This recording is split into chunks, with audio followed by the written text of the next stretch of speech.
꼼짝마, 헌병이다. 전원 머리 위로 손 올려. 칠흑 같은 어둠이 내린 부산의 한 좁은 골목길. 거친 고함 소리가 낡은 건물들 사이를 찢고 울려 퍼졌다. 육중한 군합발이 콘크리트 바닥을 쿵쿵 울렸고 차가운 금속이 부딪히는 철컥 소리가 연이어 터져나왔다. 긴장감은 한계까지 치달았다. 모든 것은 이 순간을 향해 달려오고 있었다. 24시간 전 한적한 시외버스 터미널. 희뿌연 매연과 익숙한 디젤 냄새가 공기 중에 섞여 있었다. 이지수 대위는 1년 만에 처음으로 맞는 바깥 공기에 길게 숨을 내쉬었다. 그녀는 1년 내내 몸을 감싸고 있던 각 잡힌 전투복을 벗어 던졌다. 빳빳한 군복은 이제 그녀의 더플백 가장 깊숙한 곳에 쑤셔 박혀 있었다. 대신 그녀가 걸친 것은 목이 살짝 늘어난 회색 후드티와 낡은 청바지.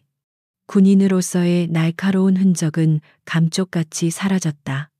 두꺼운 뿔테 안경까지 쓰자 그녀는 영락없이 시험 기간에 지친 평범한 대학생이나 야근에 찌든 사회 초년생처럼 보였다. 길고 긴 작전 끝에 얻어낸 꿈만 같은 2주의 휴가였다. 그녀의 발걸음은 자연스럽게 그녀가 자라난 부산의 오래된 동네로 향했다. 고층 빌딩 숲에 가려진 시간이 멈춘 듯한 작은 골목. 그곳에는 그녀의 유년 시절을 위로해 주던 냄새가 여전히 남아 있었다. 할매 순대국밥. 칠이 벗겨진 낡은 간판이 그녀를 반겼다. 딸깍. 낡은 알루미늄 문이 경쾌한 소리를 내며 열렸다. 구수한 돼지뼈 국물 냄새가 훅 끼쳐왔다. 주방 안쪽에서 허리가 굽은 박 할머니가 고개를 들었다. 아이고. 어서 오. 어머, 우리 지수 왔나? 아이고. 이게 얼마만이고. 박 할머니는 행주로 손을 닦으며 뛰쳐나왔다. 그녀는 지수의 양손을 덥석 잡고는 위아래로 훑어보았다. 세상에. 얼굴이 이게 뭐고. 또 밥은 굶고 다녔나 가시나. 군대 가면 밥이라도 잘 챙겨 먹는다더니. 와, 이리 비쩍 말랐노. 지수는 그저 희미하게 웃었다. 그녀에게 박 할머니는 돌아가신 친할머니 같은 존재였다. 부모님을 일찍 여의고 힘든 시절을 보낼 때 할머니는 늘 따뜻한 국밥 한 그릇을 말없이 내어주곤 했다. 오랜만이에요. 할머니. 저 괜찮아요. 그냥 좀 피곤해서 그래요.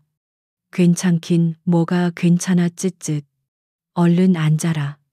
오늘은 할매가 특별히 고기 듬뿍 넣어줄 테니까. 지수는 가장 구석진 자리, 가게 안을 한눈에 볼 수 있는 자리에 익숙하게 앉았다. 가게 안은 조용했다. 낡은 브라운관 TV에서는 시시껄렁한 예능 프로그램이 흘러나오고 있었고, 다른 테이블에는 혼자 식사하는 중년 남성. 두어 명이 전부였다. 평화로운 늦은 오후였다. 지수는 이 평범함이 주는 안도감에 잠시 눈을 감았다. 지난 몇 달간 그녀가 있던 곳은 총성과 화약 냄새, 그리고 극도의 긴장이 지배하는 곳이었다. 국군 국방정보사령부 DCC 소속으로서 그녀의 임무는 그림자가 되는 것이었다. 하지만 지금 이 순간만큼은 그녀는 그저 배고픈 이지수일 뿐이었다. 자, 우리 강아지. 많이 묻고 힘내래. 김이 모락모락 나는 뚝배기가 지수 앞에 놓였다. 뽀얀 국물 안에는 할머니의 말처럼 고기가 푸짐하게 들어 있었다. 지수가 막 숟가락을 들려던 참이었다. 딸그랑. 가게 문이 거칠게 열렸다. 평화를 깨뜨리는 불청객의 등장이었다. 문신을 드러낸 팔뚝. 험상궂은 인상. 억센 부산 사투리를 내뱉는 4명의 남자가 가게 안으로 들이닥쳤다. 그들은 마치 제 집 안방인 양 떠들어대며 빈 테이블 하나를 떡하니 차지하고 앉았다. 선두에 선 남자는 유난히 덩치가 컸고 짧게 깎은 머리에 험악한 흉터가 눈가를 가로지르고 있었다. 그는 황룡파 행동대장, 미친 개 김철민이었다. 그는 앉자마자 잿더리를 찾듯 두리번거리더니 바닥에 거칠게 침을 뱉었다. 아, 18. 냄새하고는. 할망구 여기 소주하고 국밥 4개. 고기 많이 안 넣으면 확 뒤집어 버릴 거니까 알아서 해. 가게 안의 공기가 순식간에 얼어붙었다. 혼자 식사하던 손님들은 조용히 고개를 숙이고 밥만 퍼먹기 시작했다. 박 할머니의 얼굴이 하얗게 질렸다. 아이고, 김, 서방. 여긴 금연인데 얼른 시켜드릴게. 지수는 숟가락을 조용히 내려놓았다. 그녀의 눈빛이 안경 너머로 차갑게 빛났다. 그녀는 저들을 알았다. 동네를 좀먹는 기생충 같은 자들. 그녀가 입대하기 전에도 저들은 존재했다. 그리고 10년이 지난 지금도 여전히 변한 것이 없었다. 아니, 오히려 더 오만방자해졌다. 김철민은 할머니가 가져다 준 물컵을 받자마자 테이블에 쾅 소리 나게 내려놓았다. 할망구, 근데 이번 달 월세는 준비됐나? 우리가 지난달에 분명히 올려달라고 말했을 텐데. 요즘 장사 잘 된다고 소문 다 났더만. 할머니의 말은 손이 떨리기 시작했다. 김서방, 알다시피 요즘 경기가 너무 안 좋다. 하루 벌어 하루 먹고 사는데 이번 달만 좀 봐주면 안 되겠나? 다음 달에 꼭. 아, 이 할망구가 진짜 말귀를 못 알아듣네. 김철민 옆에 있던 부하 하나가 벌떡 일어섰다. 다음 달에 네가 뒤지면 옷 잘라고 노인네가 장사 편하게 하게 해줬으면 고마운 줄 알아야지. 어디서 토를 달아. 맞다 돈 없으면 이 가게 빼든가 이 자리 우리가 먹을 테니까. 김철민은 그들을 말리기는커녕 재미있다는 듯이 이쑤시개로 이를 쑤시며 껄껄 웃었다. 어이, 할망구, 들었지? 내 동생들이 성격이 좀 급해서 말이야. 좋게 말할 때 돈 내놔. 아니면 오늘 이 가게 문 닫는 수가 있어. 그는 그렇게 말하며 옆에 있던 빈 테이블을 발로 걷어찼다. 쾅 하는 굉음과 함께 테이블이 뒤집혔고 위에 있던 수저통과 양념통이 바닥으로 떨어져 박살이 났다. 아이고, 박 할머니는 놀라 주저앉고 말았다. 지수는 조용히 그 모든 것을 지켜보고 있었다. 그녀의 몸은 여전히 구석자리에 편안하게 기대어 있었지만 그녀의 모든 감각은 날카롭게 곤두서 있었다. 그녀는 저들의 숫자, 체격, 그리고 혹시 모를 무기의 위치까지 파악하고 있었다. 그녀의 훈련받은 뇌는 이미 수십 가지의 대응 시나리오를 그리고 있었다. 다른 손님들은 겁에 질려 슬금슬금 계산을 하고 가게를 빠져나가기 시작했다. 이제 가게 안에는 지수와 할머니, 그리고 4명의 조폭뿐이었다. 김철민은 주저앉은 할머니에게 다가가 쭈그려 앉았다. 어쩔 거야. 돈 줄래? 아니면 여기서 장사 접을래? 그의 손이 할머니의 어깨를 거칠게 밀쳤다. 아, 할머니가 뒤로 나자빠졌다. 그 순간이었다. 지금까지 존재감조차 없었던 구석자리에서 나지막하지만 얼음장처럼 차가운 목소리가 들려왔다. 거기까지 하시죠. 가게 안의 모든 시선이 구석 자리로 쏠렸다. 왁자지껄하던 공기가 순간적으로 멈췄다. 방금 전까지 공포에 떨던 박 할머니조차 놀란 눈으로 지수를 쳐다봤다. 조폭 4명의 고개가 일제히 돌아갔다. 그들의 눈에는 이건 또 뭐지 하는 황당함이 가득했다. 김철민은 미간을 찌푸렸다. 그는 자신의 사업을 방해하는 것을 극도로 싫어했다. 처음에는 그녀가 그저 겁도 모르고 나선 정의감에 불타는 어린 손님인 줄 알고 무시하려 했다. 하지만 그녀는 자리에 꿋꿋이 서서 자신들을 똑바로 쳐다보고 있었다. 푸아하. 정적을 깬 것은 김철민의 부하 중 하나였다. 덩치는 작지만 가장 요란하게 구는 일명 날파리였다. 그는 과장되게 배를 잡고 웃었다. 방금 뭐라고 했냐? 꼬마야. 거기까지 하라고 우리가 뭘 했는데. 다른 부하. 팔에 어설픈 용 문신을 한 덩치도 낄낄거렸다. 와. 용감한 공주님이 납셨네. 안경 쓴 거 보니까 어디 공부만 하던 샌님인가 본데. 여긴 네가 낄 때가 아니다. 아저씨들 바쁘니까 얼른 끄지라. 그들의 조롱에도 지수의 표정에는 변화가 없었다. 그녀는 안경을 살짝 고쳤었다. 그녀의 목소리는 여전히 평온했지만 그 안에는 쇠소리 같은 단호함이 묻어났다. 가게 기물을 파손했고 노약자를 협박했습니다. 엄연한 불법 행위입니다. 그녀의 말투는 마치 법 조항을 읊는 것처럼 딱딱하고 기계적이었다. 감정이 실려 있지 않았기에 오히려 더 위협적으로 들렸다. 하지만 조폭들의 귀에는 그저 가짜는 소리로 들릴 뿐이었다. 불법, 불법, 하. 이번에는 김철민이 직접 코웃음을 쳤다. 그는 자리에서 천천히 일어섰다. 185cm가 넘는 거대한 덩치가 좁은 가게 안을 꽉 채우는 듯했다. 그는 지수 앞에 섰고 그녀의 머리 정수리가 겨우 그의 가슴팍에 닿을 정도였다. 그의 그림자가 지수를 완전히 덮었다. 김철민은 지수의 머리부터 발끝까지를 노골적으로 훑어봤다. 낡은 후드티, 세탁한 지 오래돼 보이는 청바지, 그리고 두꺼운 뿔테 안경. 어디를 봐도 자신들에게 위협이 될 만한 구석은 눈을 씻고 찾아봐도 없었다. 그는 이것이 자신에 대한 모욕이라고 생각했다. 아가씨. 지금 나 가르치는 기가 그의 목소리가 낮게 깔렸다. 네 지금 이게 무슨 상황인지 모르나 본데.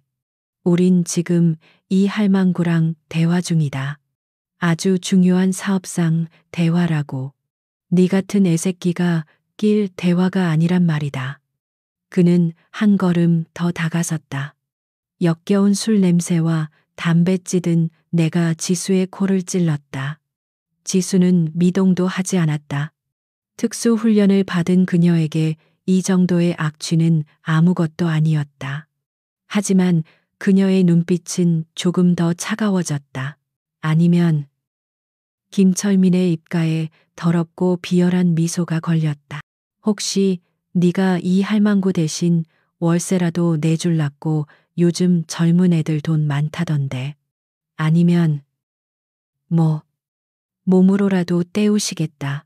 그아하 그의 말에 부하들이 일제히 저질스러운 웃음을 터뜨렸다. 그들은 지수의 마른 몸을 위아래로 훑으며 자기들끼리 음탕한 농담을 주고받았다. 이것은 그들이 늘 사용하던 방식이었다. 상대를 성적으로 모욕하여 심리적으로 위축시키는 것. 박 할머니가 기겁하며 바닥에서 기어왔다. 그녀는 지수의 다리를 붙잡고 애원했다.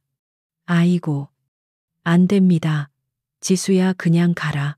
얼른 가. 이 사람들 정말 무서운 사람들이다. 할미는 괜찮으니까 제발. 할머니는 지수를 보호하려는 듯 그녀의 앞을 가로막아 섰다. 김서방. 이 아는 내 손녀나 마찬가지다. 그냥 아무것도 모르는 아이다. 제발 그냥 보내주라. 돈은 내가 어떻게든 마련해 볼게. 아, 이 노망난 할망구가 진짜. 김철민은 귀찮다는 듯이 손을 휘둘렀다. 그의 손이 할머니의 어깨를 밀쳤고 가뜩이나 몸도 가누기 힘들었던 할머니는 그대로 뒤로 나자빠지며 악 할머니의 짧은 비명과 함께 지수의 눈썹이 미세하게 꿈틀거렸다. 모든 것이 멈췄다. 방금 전까지의 소란스러움은 사라지고 오직 할머니의 거친 숨소리만이 들렸다. 지수의 시선이 쓰러진 할머니에게로 향했다. 이마에서 피가 조금씩 흘러나오고 있었다. 지수는 천천히 고개를 들었다. 그녀의 눈은 더 이상 김철민을 보고 있지 않았다. 그녀는 김철민, 그리고 그의 부하 3명을 마치 물건이나 표적을 분석하듯 차례대로 훑었다. 김철민 키 185cm, 체중 100kg 이상, 상체가 발달했으나 하체는 부실함, 주 무기는 완력, 날파리 부하 1키 170cm, 체중 60kg, 움직임이 경박함, 주먹보다는 입이 앞서는 타입, 문신 부하 2키 178cm, 체중 85kg, 어깨가 넓고 자세가 불안정함, 유도나 레슬링 경험이 있을 수 있음. 막내 부하 3키 180cm, 체중 75kg, 가장 어리고 계속 주위를 두리번거림, 겁이 많으나 허세를 부림. 분석은 2초 만에 끝났다. 지수는 자신이 지금 무엇을 해야 하는지 정확히 알았다. 그녀의 몸에서 평범한 대학생의 기운이 사라지고 그 자리에는 수백 번의 실전을 거친 특수요원의 냉기가 서리기 시작했다. 김철민은 그 미묘한 변화를 감지하지 못했다. 그는 그저 이 작은 계집애가 감히 자신을 째려본다고 생각했다. 이게 지금 나 째려보나 하 어이가 없네. 그는 아직도 상황 파악이 되지 않았다. 그는 부하들에게 고갯짓을 했다. 야, 날파리, 전현 버르장머리 좀 고쳐놔라. 아주 눈가를 뽑아버리기 전에 어디서 함부로 눈을 치켰더. 예, 형님. 날파리는 자신의 두목 앞에서 뭔가를 보여주고 싶어 안달이 난 상태였다. 그는 신이 나서 지수에게 성큼 다가갔다. 그는 지수의 어깨를 강하게 밀쳤다. 야, 귀 처먹었나? 형님이 말씀하시잖아. 눈 안 깔아. 퍽 하는 소리와 함께 지수의 몸이 뒤로 살짝 밀려났다. 하지만 그녀는 넘어지지 않았다. 두 발을 땅에 단단히 고정한 채 충격을 그대로 흡수했다. 그녀는 자신을 밀친 남자의 손목과 어깨에 또 무르살을 깨다. 그리고 그의 무게 중심을 차가운 눈으로 훑었다. 그녀의 그 침착함이 날파리를 더욱 격분하게 만들었다. 자신에게 밀쳐지고도 비명조차 지르지 않는다는 사실에 그는 엄청난 모욕감을 느꼈다. 보통 여자들이라면 이쯤에서 울거나 최소한 겁에 질린 표정이라도 지어야 했다. 인연이 그는 자신이 완전히 무시당했다고 판단했다. 그는 이 작은 여자의 버릇을 단단히 고쳐놓기로 결심했다. 김철민과 다른 부하들이 모두 지켜보는 앞에서 아주 굴욕적인 방식으로 네 오늘 좀 맞아야겠다. 아가리 잘못 놀린 값. 그리고 눈 잘못 뜬 값이다. 남자는 그렇게 말하며 손바닥을 활짝 폈다. 그의 거칠고 두꺼운 손이 지수의 뺨을 향해 망설임 없이 날아갔다. 그는 이 한 방으로 저 건방진 여자의 안경을 날려버리고 콧대를 완전히 꺾어버릴 생각이었다. 안 돼. 바닥에 쓰러져 있던 박할머니의 절규가 터져 나왔다. 김철민은 이 모든 상황을 즐기기라도 하듯 팔짱을 낀 채 비열하게 웃고 있었다. 다른 부하들도 희희낙낙하며 그 광경을 지켜봤다. 모든 것이 슬로우 모션처럼 흘러갔다. 손바닥이 공기를 가르는 소리가 휙 하고 울렸다. 그녀의 안경이 날아가고 붉은 손자국과 함께 뺨이 터져나가는 굴욕적인 순간이 눈앞에 5초 간격으로 다가왔다. 그것은 명백한 폭행이었다. 군인을 상대로 한. 그리고 그것은 절대로 넘지 말았어야 할 선을 넘는 행위였다. 공기를 가르는 날카로운 파열음. 날파리의 두꺼운 손바닥이 지수의 뺨을 향해 정확히 날아들었다. 박 할머니의 비명이 터져 나왔고 김철민의 입가에는 잔인한 미소가 걸렸다. 이 작은 여자가 굴욕적으로 바닥을 구르는 모습을 상상하는 찰나였다.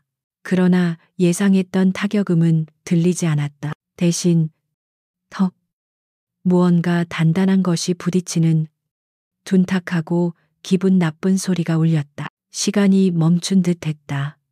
날파리는 자신의 손이 뺨에 닿지 않았다는 것을 깨달았다. 그는 눈을 깜빡였다. 자신의 손목이 공중에 멈춰 있었다. 그리고 그 손목을 붙잡고 있는 것은 방금 자신이 후려치려 했던 그 여자의 가늘고 하얀 손이었다. 이 인연이. 그는 당황했다. 어떻게 반응했지? 눈에 보이지도 않을 속도였다. 그는 본능적으로 손을 빼내려 팔에 힘을 주었다. 하지만 마치 강철로 만든 바이스에 물린 것처럼 손목은 꿈쩍도 하지 않았다. 뭐 하는 짓이야? 이거 안 놔. 그가 소리치며 반대쪽 손으로 지수를 밀치려던 순간 지수의 몸이 움직였다. 그녀는 그의 팔을 잡아당기지 않았다. 오히려 그의 힘을 역이용해 그의 몸 쪽으로 한 걸음 파고들었다. 동시에 그의 손목을 잡은 손을 비틀었다. 그것은 싸움이 아니었다. 그것은 기술이었다. 수만 번을 반복해 몸에 새겨진 오직 상대를 무력화하기 위한 군용 근접 격투술 CQC이었다. 우드득. 인간의 관절이 꺾일 수 있는 한계를 넘어선 끔찍한 소리가 가게 안에 울려 퍼졌다. 뼈와 인대가 비명을 지르는 소리였다. 가게 안을 쩌렁쩌렁 울리던 날파리의 목소리는 이제 고통으로 찢어지는 비명으로 변했다. 그의 몸은 거대한 충격을 받은 것처럼 튕겨나갔고 그는 자신의 부러진 손목을 붙잡은 채 바닥을 굴렀다. 그의 얼굴은 땀과 눈물, 콧물로 범벅이 되었다. 정적. 방금 전까지 껄껄거리던 김철민의 웃음이 얼굴에 그대로 얼어붙었다. 비열한 농담을 주고받던 나머지 2명의 부하들도 입을 다물지 못했다. 그들의 뇌는 방금 일어난 일을 처리하지 못하고 있었다. 저 가냘픈 여자가, 저 안경 쓴 범생이, 같은 여자가 60킬로이 넘는 성인 남자를 단 1초 만에 손목 하나를 비틀어 전투 불능으로 만들었다. 가게 안의 공기가 변했다. 조폭들이 뿜어내던 오만하고 폭력적인 기운은 순식간에 사라졌다. 그 자리에는 지수에게서 뿜어져 나오는 얼음장처럼 차갑고 묵직한 무언가가 내려앉았다. 지수는 바닥에서 신음하는 남자를 무감각하게 내려다보았다. 그리고는 천천히, 아주 천천히 자신의 두꺼운 뿔테 안경을 벗었다. 그녀는 후드티 자락으로 안경알을 닦았다. 그 짧은 순간 안경에 가려져 있던 그녀의 진짜 눈이 드러났다. 그것은 더 이상 피곤에 지친 대학생의 눈이 아니었다.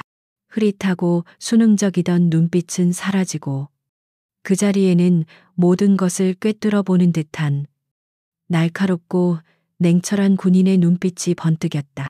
그 눈은 상대를 사람이 아닌 표적으로 분석하고 있었다. 그녀는 안경을 다시 썼다. 그리고는 김철민을 똑바로 쳐다보았다. 그녀의 목소리는 여전히 낮고 평온했지만 이제는 그 평온함이 극도의 위협으로 다가왔다. 첫째, 그녀가 손가락 하나를 폈다. 노약자 폭행 및 협박.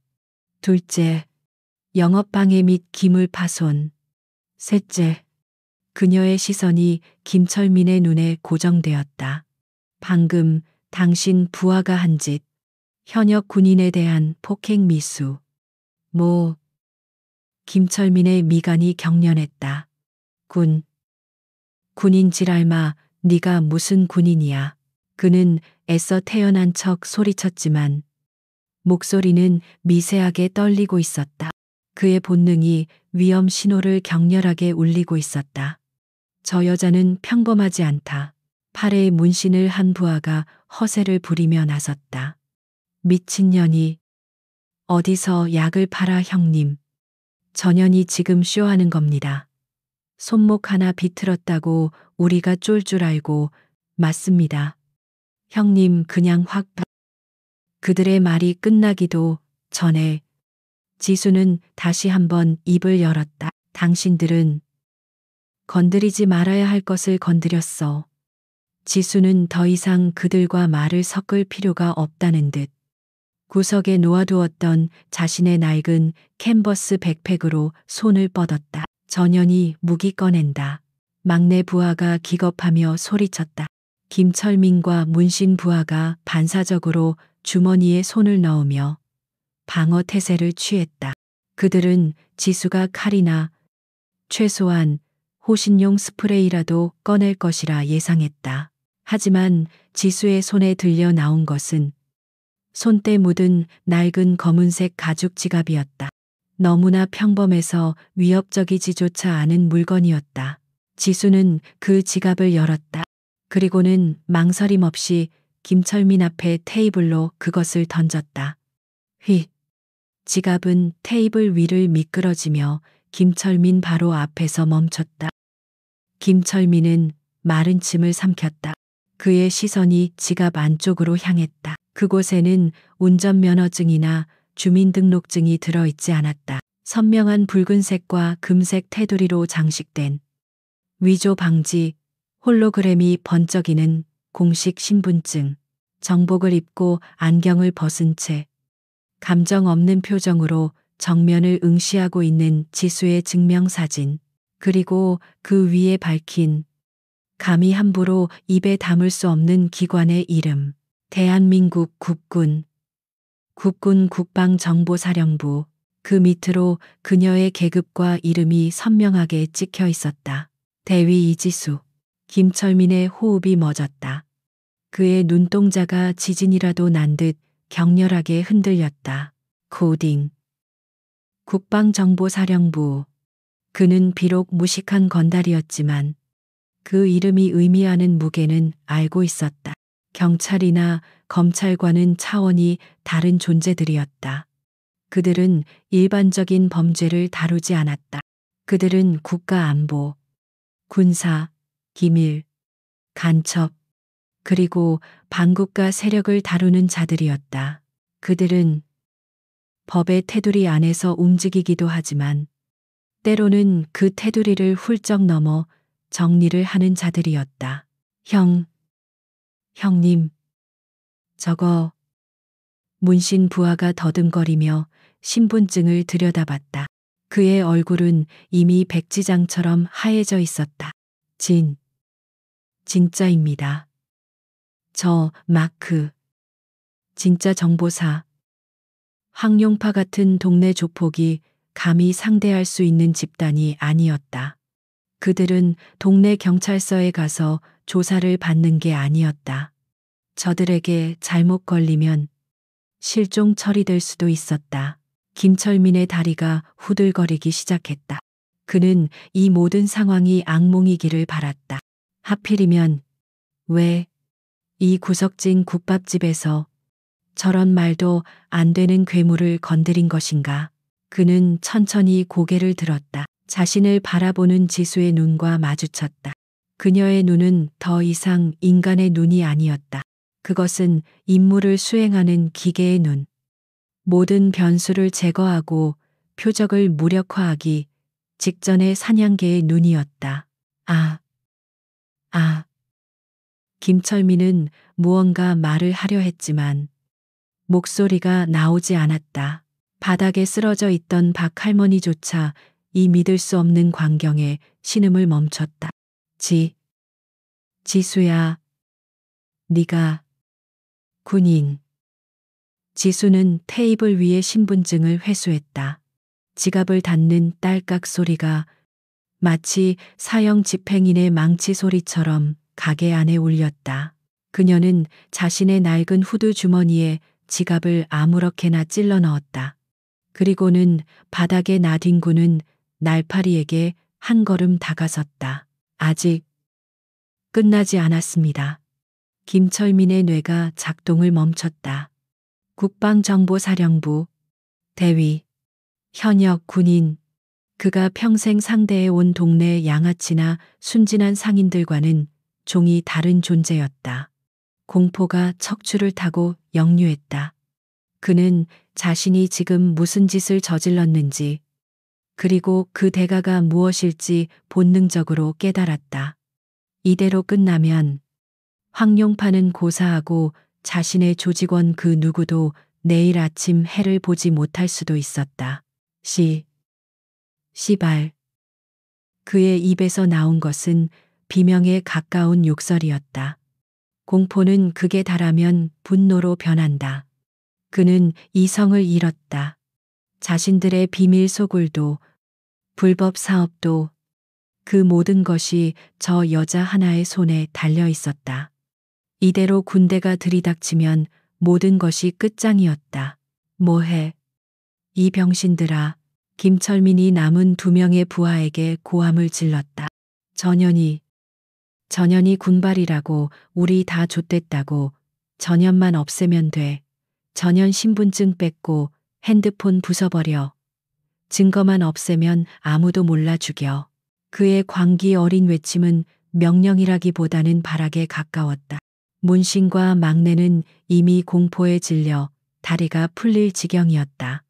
하지만 그들은 김철민의 명령을 거부할 수 없었다.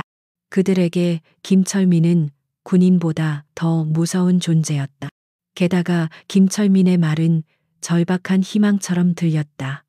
증거만 없애면. 와, 가장 어리고 겁 많던 막내가 먼저 움직였다. 그는 공포를 이기기 위해 가장 큰 소리를 질렀다. 그는 허리춤에서 무언가를 꺼내 들었다.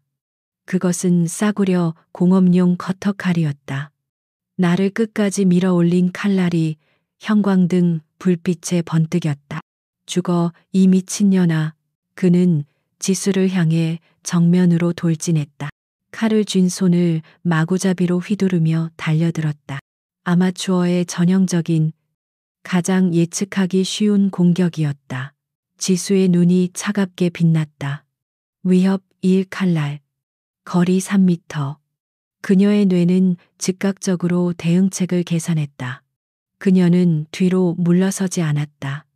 오히려 그녀는 돌진하는 막내를 향해 정면으로 한 걸음 내디뎠다. 막내의 눈이 당황으로 커졌다. 피할 줄 알았던 여자가 오히려 자신에게 달려들자 그의 어설픈 칼질 궤도가 순간적으로 흐트러졌다. 바로 그 1초의 틈, 지수는 그의 칼을 든 오른팔 안쪽 사각지대로 파고들었다. 그녀의 왼손이 날아올랐다. 손날이 아니었다. 독수리 발톱처럼 굽힌 5손가락이었다. 퍽. 그녀의 손가락 끝이 칼을 쥔 그의 손목 안쪽 척골신경이 지나는 지점을 정확하게 가격했다. 그 앞, 강렬한 전기가 팔 전체로 퍼지는 듯한 고통.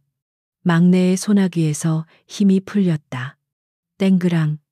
커터칼이 힘없이 바닥으로 떨어졌다. 하지만 지수의 공격은 끝나지 않았다. 그녀는 이미 그의 품 안에 있었다. 왼손으로 손목을 가격함과 동시에 오른손 손바닥이 위를 향한 채 그대로 솟구쳤다. 그녀의 손바닥이 막내의 턱을 정확히 가격했다. 그의 머리가 격렬하게 뒤로 젖혀졌다.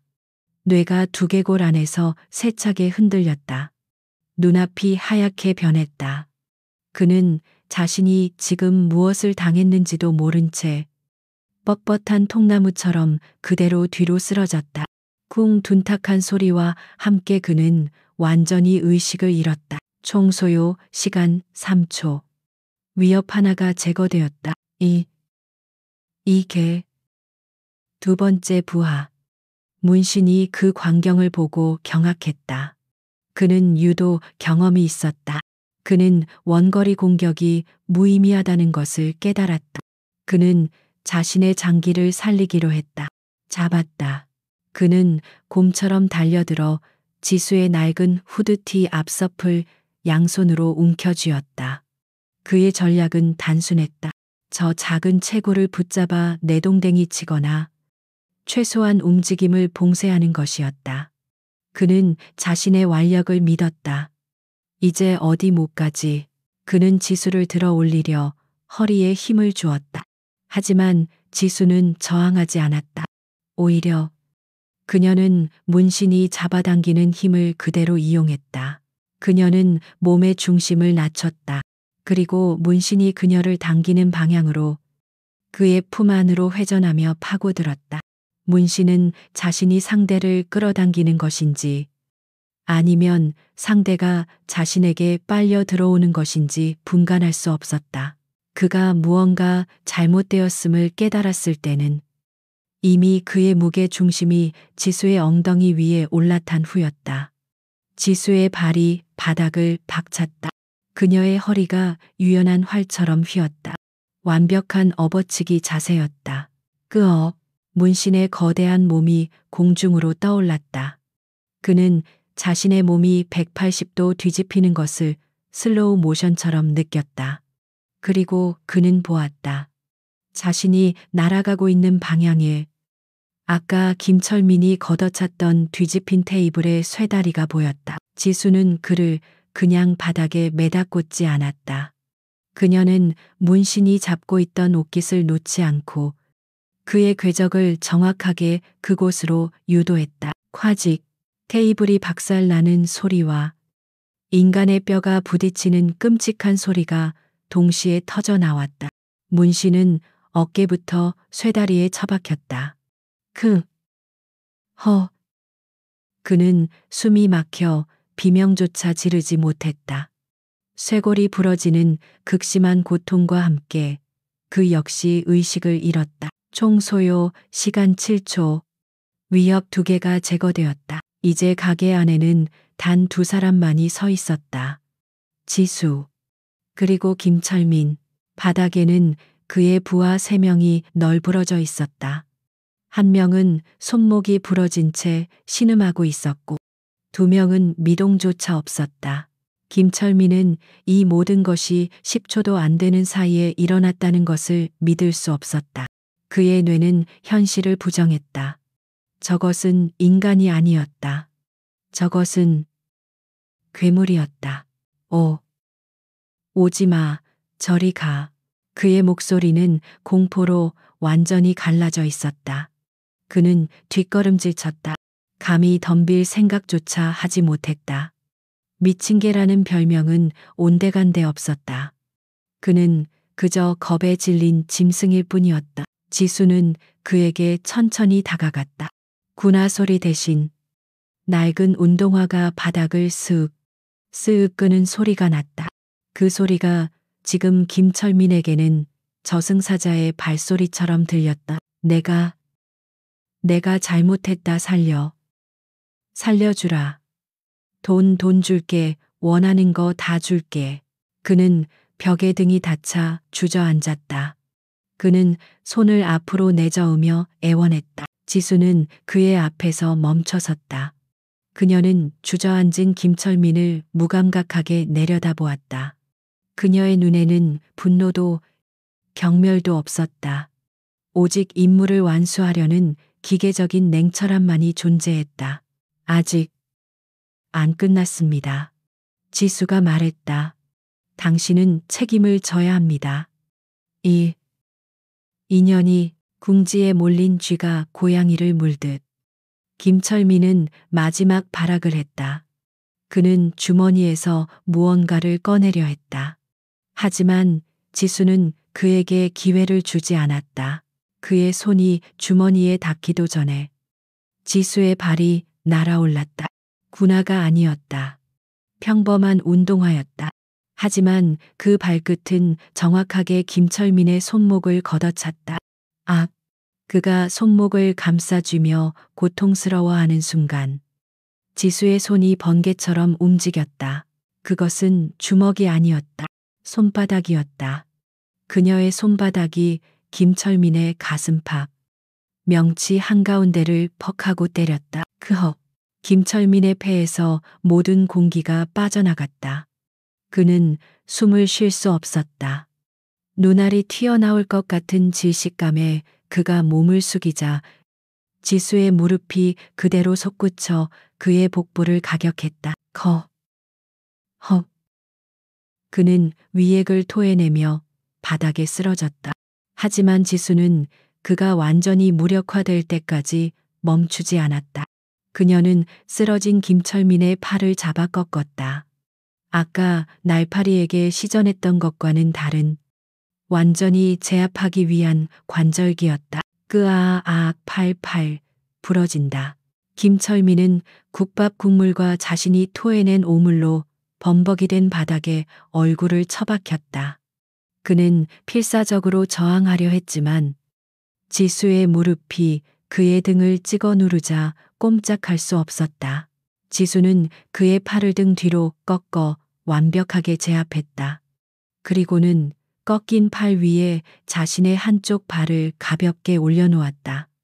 그것은 물리적인 압박이라기보다는 완전한 통제와 굴욕을 상징하는 행위였다. 가게 안은 다시 정적에 휩싸였다. 총 소요 시간 35초.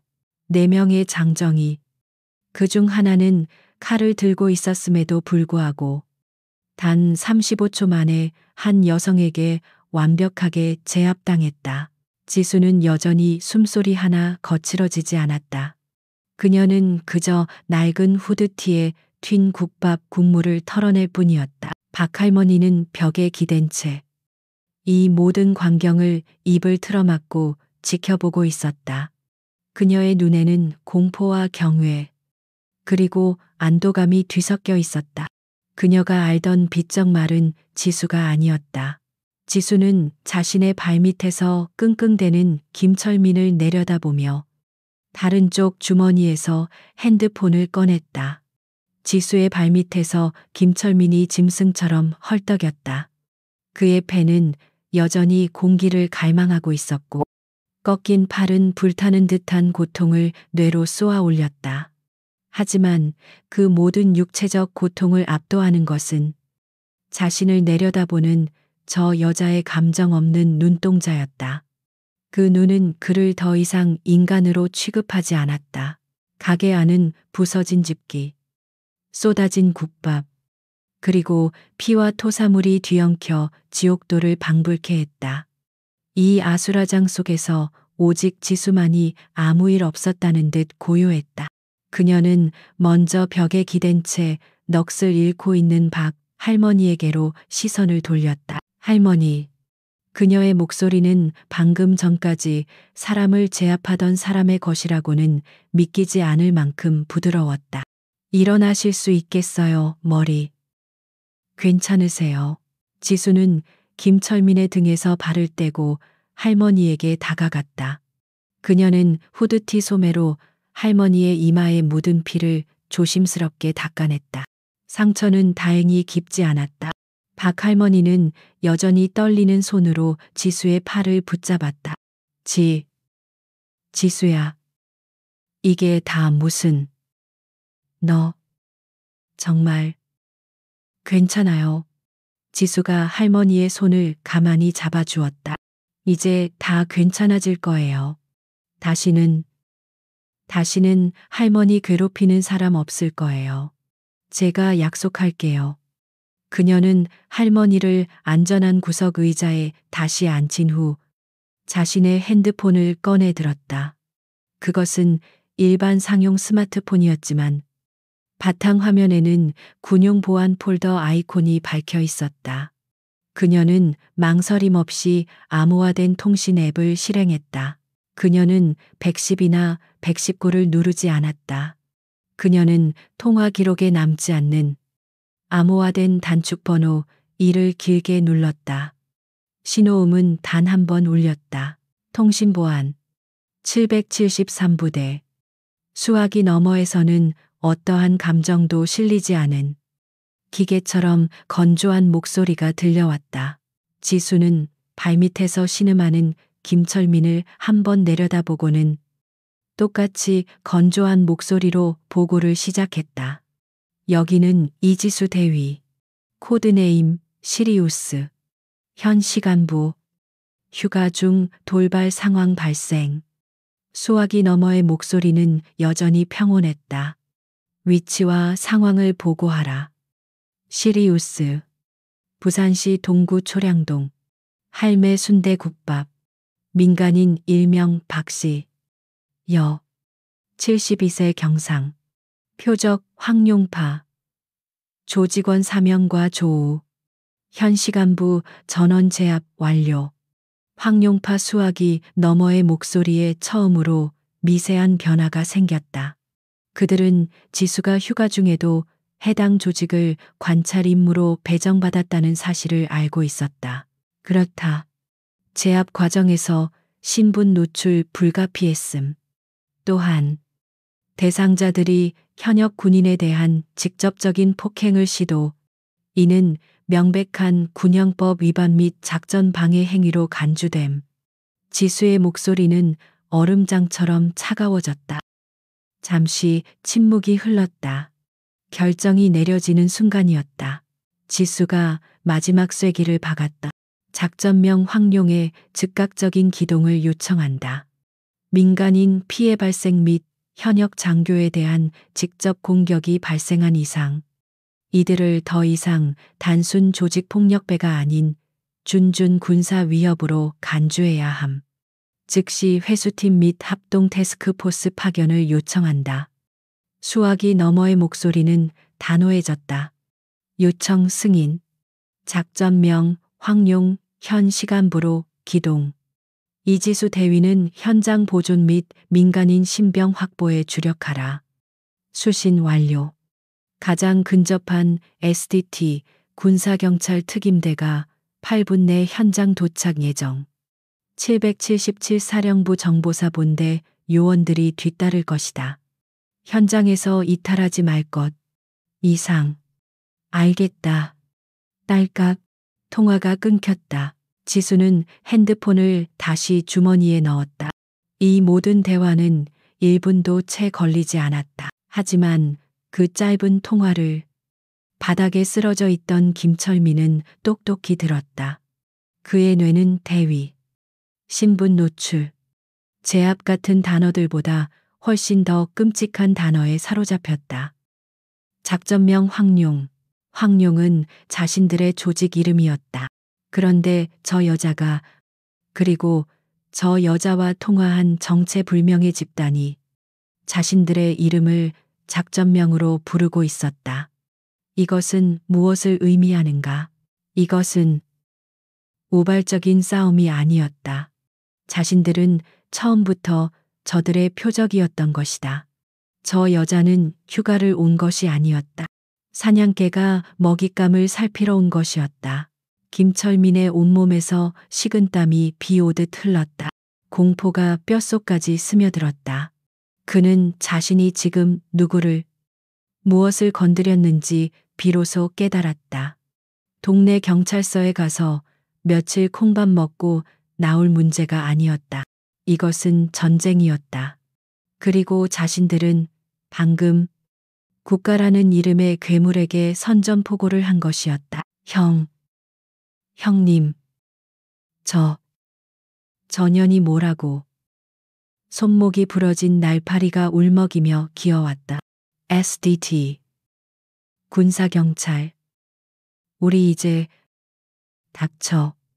이 개새끼야. 김철민은 공포에 질려 소리쳤다. 도망쳐야.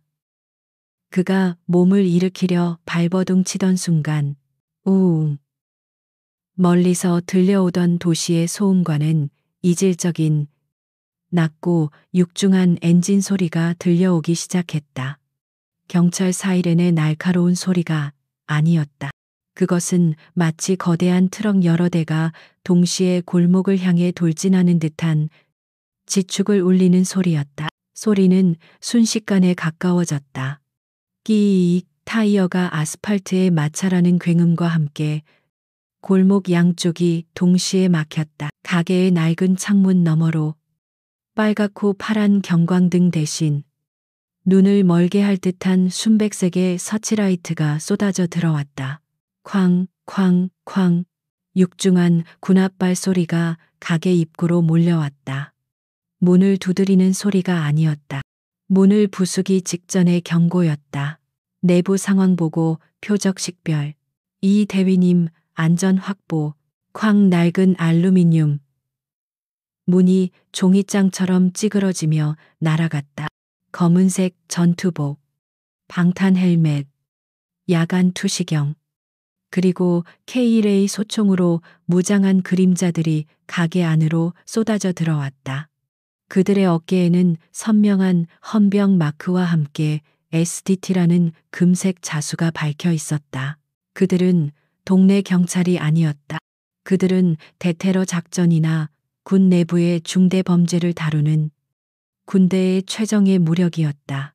전원 엎드려 머리 위로 손 올려 움직이면 쏜다. 그들은 이미 제압된 조폭들에게도 자비를 베풀지 않았다.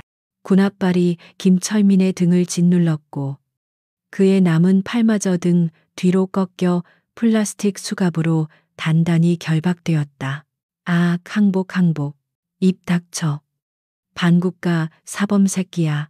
특임 대원들은 조폭들을 단순한 건달이 아닌 적으로 취급했다.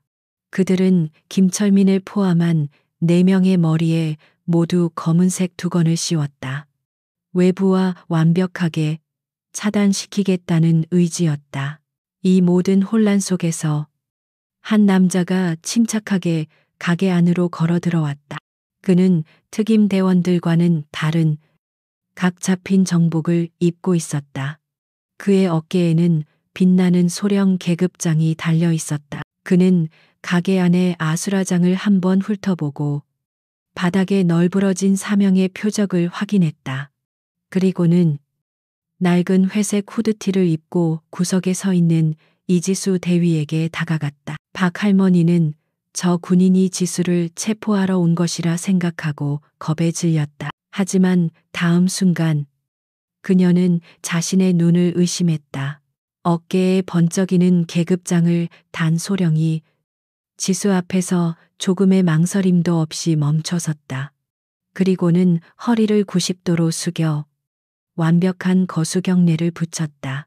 충성 대위님, 늦어서 죄송합니다. 남부지구 군사경찰 특임대장 김진우 소령입니다. 현장 통제 완료했습니다. 지수는 그저 가볍게 고개를 끄덕였다. 고생 많았다. 김소령, 민간인 한 분 계신다. 경상이지만 즉시 보호 조치 바란다. 예, 알겠습니다. 군의관 대기 중입니다. 즉시 안전가옥으로 이동시키겠습니다.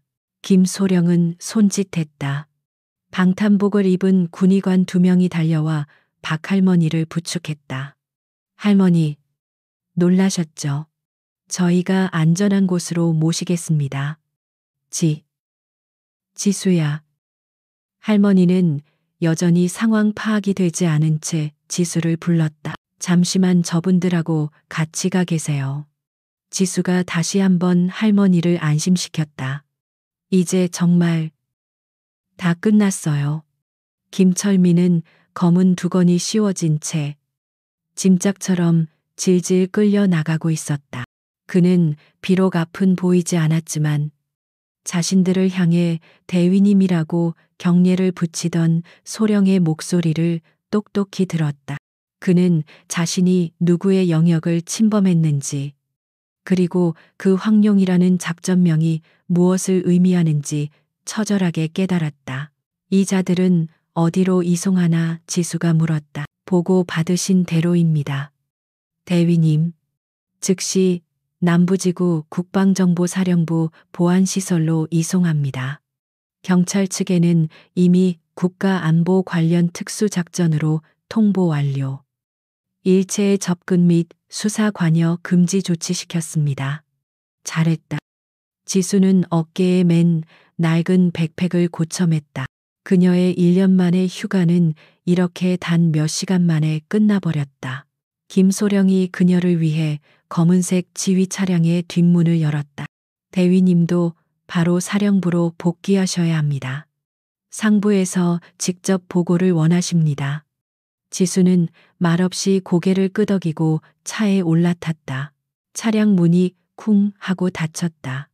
골목길을 가득 메웠던 군 차량들이 일사불란하게 움직이기 시작했다.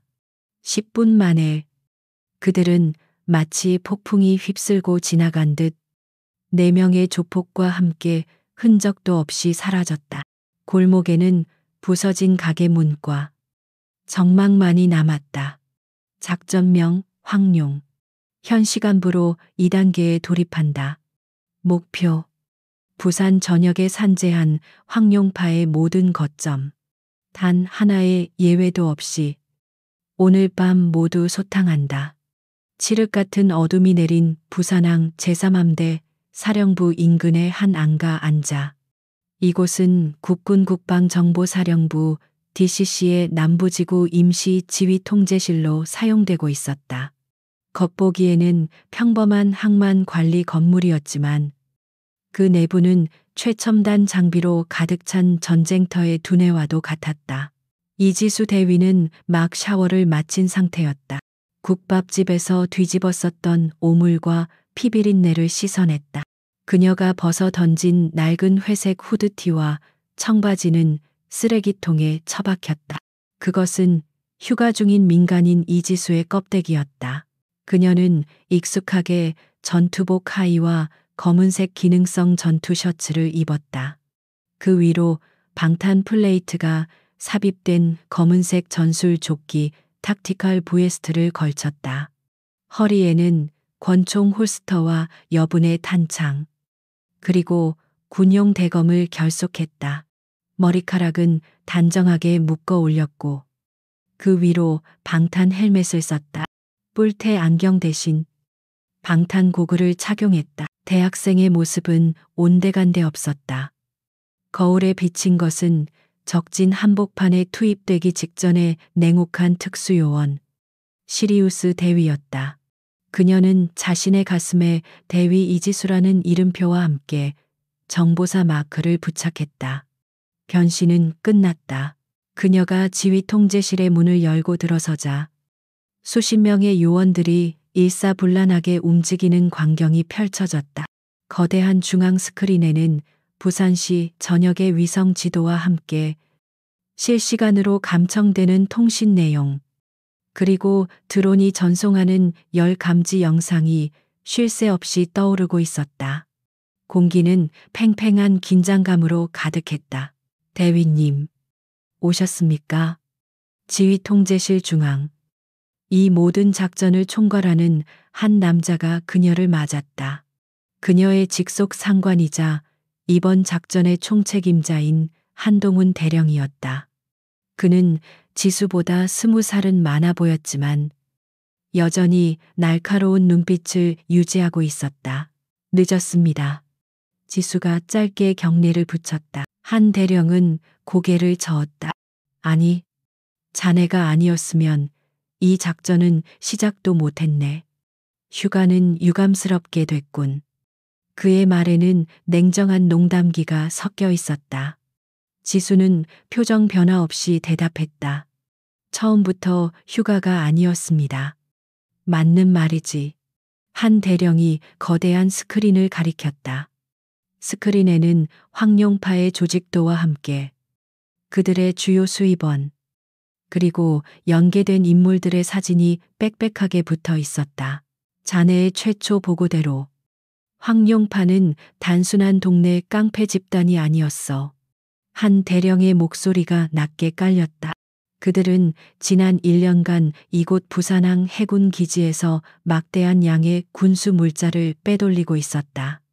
일반 유류는 물론이고 고성능 폭약의 추진체, 심지어는 차세대 구축함에 탑재될 예정이던 민감한 전자전 장비의 GPS 모듈까지. 지수의 눈이 날카로워졌다. 내부 조력자가 있었습니까? 그래, 기지 내부의 군무원 몇몇과 부산지방경찰청 소속의 비호 세력이 있었지. 황룡파 놈들은 그저 하수인에 불과했어. 훔친 물건을 받고 그것을 해외로 빼돌리는 창구 역할을 한 거다. 한 대령은 분노가 치밀어 오르는 듯 주먹을 꽉 쥐었다. 우리는 모든 증거를 갖고 있었지만 움직일 수가 없었네. 저놈들의 뒤에 버티고 있는 게 지역구 국회의원과 경찰 고위 간부들이었으니까 섣불리 움직였다간 꼬리만 잘리고 본체는 더 깊이 숨어버릴 터. 그는 지수를 바라보았다. 우리에겐 명분이 필요했네. 부산, 경찰과 검찰, 그 어떤 민간, 사법기관도 감히 끼어들 수 없는 오직 군군만이 단독으로 처리할 수 있는 강력한 명분 말일세. 그런데 오늘 밤 그 멍청한 행동대장 놈이 완벽한 명분을 우리 손에 쥐어줬지. 한 대령의 눈이 번뜩였다. 작전 구역 내에서 임무 수행 중인 현역 정보사 장교를 상대로 한 직접적인 폭행 및 살해 협박. 이것은 단순 폭행이 아니야. 군에 대한 명백한 도발이자 반국가적 위협 행위일세. 대통령령에 의거 국방정보사령부는 즉시 대뒤 위협 작전을 발동할 수 있게 된 거야. 김철민이 국밥집에서 저지른 어리석은 행패는 그저 운 나쁜 시비가 아니었다. 그것은 거대한 댐을 무너뜨리는 첫 번째 균열이 되었다. 지수의 도발과 신분 노출은 이 모든 작전을 합법적으로 개시하기 위한 마지막 방아쇠였던 셈이다. 그럼 제가 국밥집에서 제압한 놈들은 지금쯤 남부지구 보안시설에서 아주 정중한 대접을 받고 있겠지. 한 대령이 차갑게 웃었다. 그들의 입에서 조직의 본체와 내부 조력자들의 이름이 모두 불려 나오는 건 시간 문제일 거야. 하지만 우린 그걸 기다릴 필요가 없네. 그는 작전판을 가리켰다. 부산 지도 위에 붉은색 점 3개가 선명하게 빛나고 있었다. 작전명 황룡 쓸어내기 드래건 스윕는 이미 시작됐네. 3개 목표 동시 타격. 알파팀. 목표. 서면 일대에 위치한 황룡파의 본거지. 일명 황룡타워. 저들의 두뇌다. 브라보팀. 목표. 해운대 마린시티의 불법 카지노 골드 드래곤. 저들의 돈줄이지. 그리고 찰리팀. 한 대령이 마지막 점. 부산 신항의 외딴 창고를 가리켰다. 여기가 핵심이다. 저들이 빼돌린 군수 물자가 집결하는 최종 보관소. 오늘 밤 마지막 대형 선적이 예정되어 있었지. 이 대위. 예. 찰리팀은 자네가 직접 지휘하게. SDT 최정예 요원 20명과 정보사 분석팀이 붙을 걸세. 저항이 가장 거셀 거다. 단순한 깡패가 아니라 무장한 용병들이 지키고 있다는 첩보가 있어. 그곳에 있는 모든 물증과 인원을 확보하는 게 자네 임무야. 명령 수령했습니다. 지수는 망설임 없이 대답했다. 좋아. 전 부대. 작전 개시 시간까지 5분. 카운트다운 시작. 지휘 통제실의 모든 불이 붉은색 비상등으로 바뀌었다. 지수는 헬멧을 고쳐 쓰고 통제실을 나섰다. 밖에는 이미 검은색 특수작전용 헬기 블랙호크 2대가 로터를 돌리며 대기하고 있었다. 시리우스 탑승 완료. 지수가 헬기에 오르며 무전기에 외쳤다. 모든 타격팀. 목표 지점으로 이동. 밤 11시 30분. 작전은 개시되었다. 동시 타격 목표 알파 황룡타워. 부산 서면의 밤거리는 여전히 화려했다. 하지만 그 중심부에 우뚝 솟은 20층짜리 황룡타워는 그 화려함과는 어울리지 않는 음침한 기운을 내뿜고 있었다. 조직의 본부이자 사실상의 요새였다. 돌입 10초 전 옥상 상공. 로프를 타고 하강한 SDT 대원 10여 명이 옥상 문을 확보했다. 동시에 지상에서는 장갑차가 정문을 그대로 밀어버렸다. 팡, 꼼짝 마, 국군이다. 움직이면 사살한다. 1층 로비에서 당구를 치며 놀고 있던 조직원들은 자신들을 향해 쏟아져 들어오는 검은 유령들을 보고 휴대조차 제대로 잡지 못했다. 그들은 경찰의 단속과는 차원이 다른 전쟁터의 살기를 느꼈다. 최상층 펜트하우스. 황룡파의 두목 배만식은 이 모든 상황을 CCTV로 지켜보며 경악을 금치 못했다. 뭐야, 저 새끼들 뭐야, 경찰. 경찰이 아니잖아. 그가 자신의 뒷배인 국회의원에게 전화를 걸려던 순간 쾅 펜트하우스의 강화 유리가 폭발하며 섬광탄이 터졌다. 옥상에서 진입한 SDT 대원들이었다. 앙내 눈 배만식은 비명을 지르며 쓰러졌다. 차가운 총구가 그의 뒤통수에 닿았다. 황룡파 두목 배만식 체포한다. 넌 지금부터 묵비권을 행사할 수. 아니다. 넌 그럴 권리 없다. 동시 타격 목표 브라보 불법 카지노 골드 드래곤. 해운대의 화려한 야경이 내려다 보이는 초호화 스위트룸. 수십 명의 VIP들이 칩을 던지며 환호하고 있었다. 이곳은 황룡파의 주된 자금 세탁 창구였다. 탕탕탕. 천장을 향한 세 발의 공포탄. SDT 대원들이 카지노의 모든 출입구를 봉쇄했다. 전원 움직이지 마. 손머리 위로 올려. VIP들은 겁에 질려 소리를 질렀다.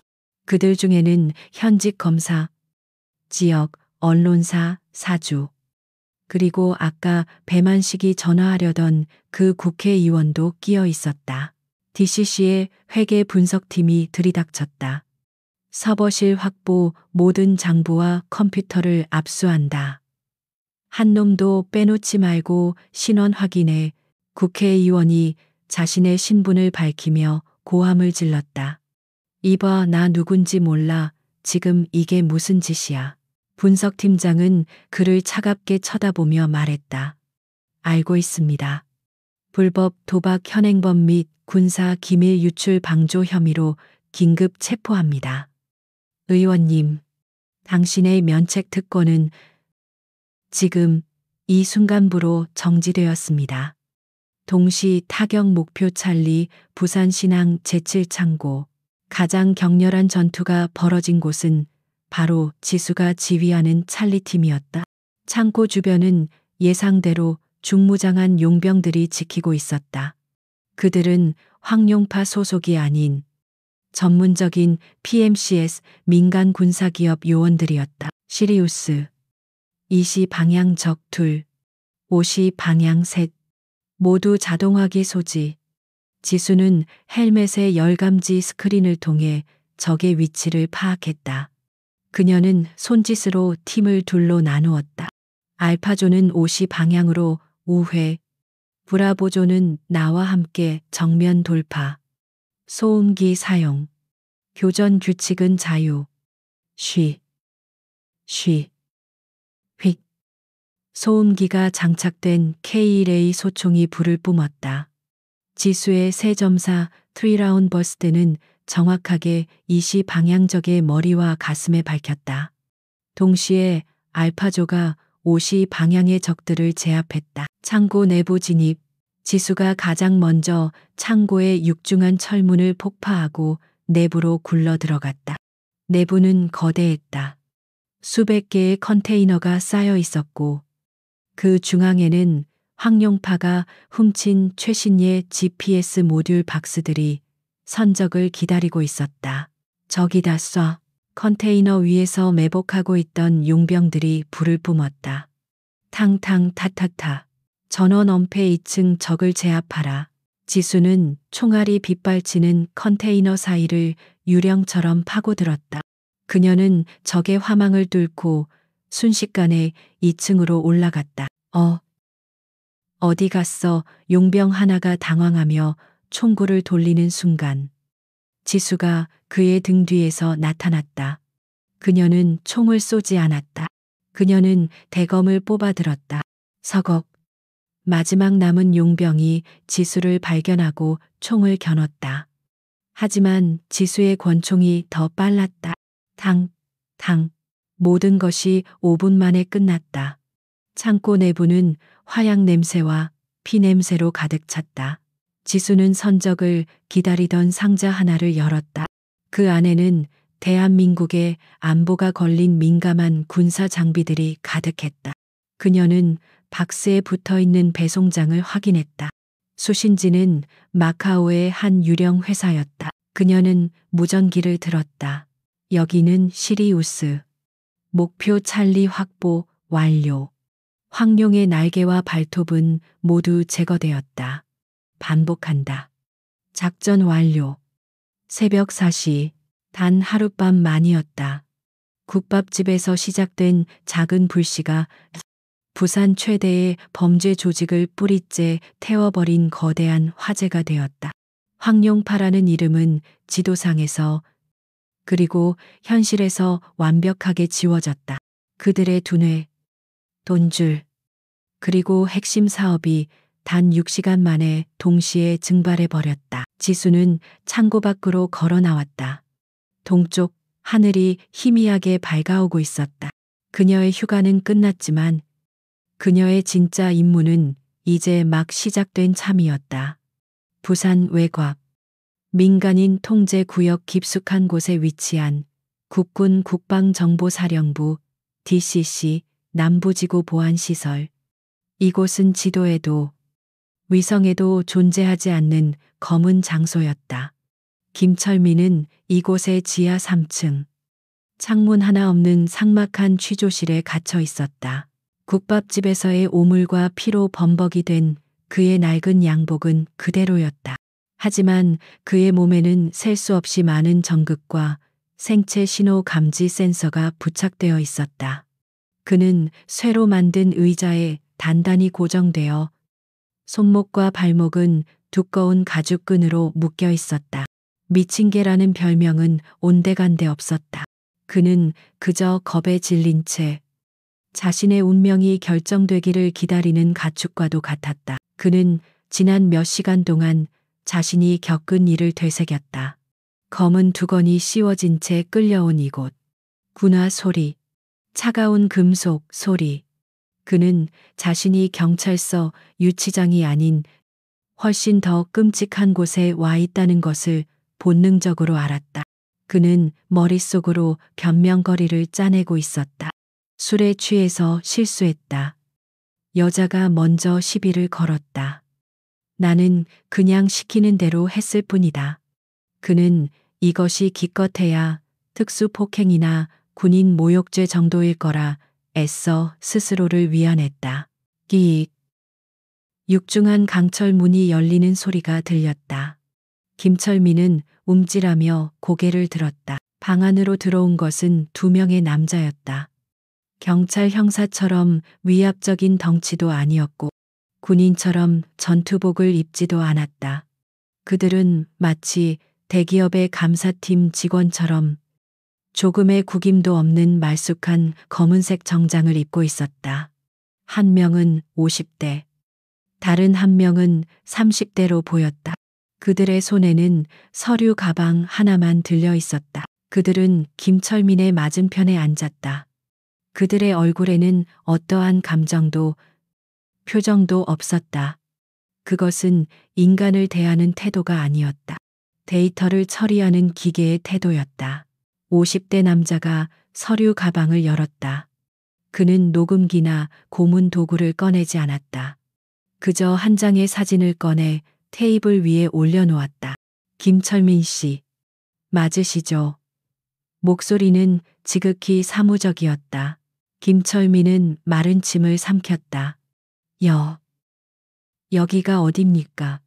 나는 변호사를, 여긴 변호사가 들어올 수 있는 곳이 아닙니다. 30대 남자가 그의 말을 잘랐다. 당신은 지금 민간 법률이 아닌 군사 안보 규정에 따라 조사를 받고 있습니다. 협조하는 것이 좋을 겁니다. 당신의 남은 인생을 위해서. 김철민은 테이블 위의 사진을 보았다.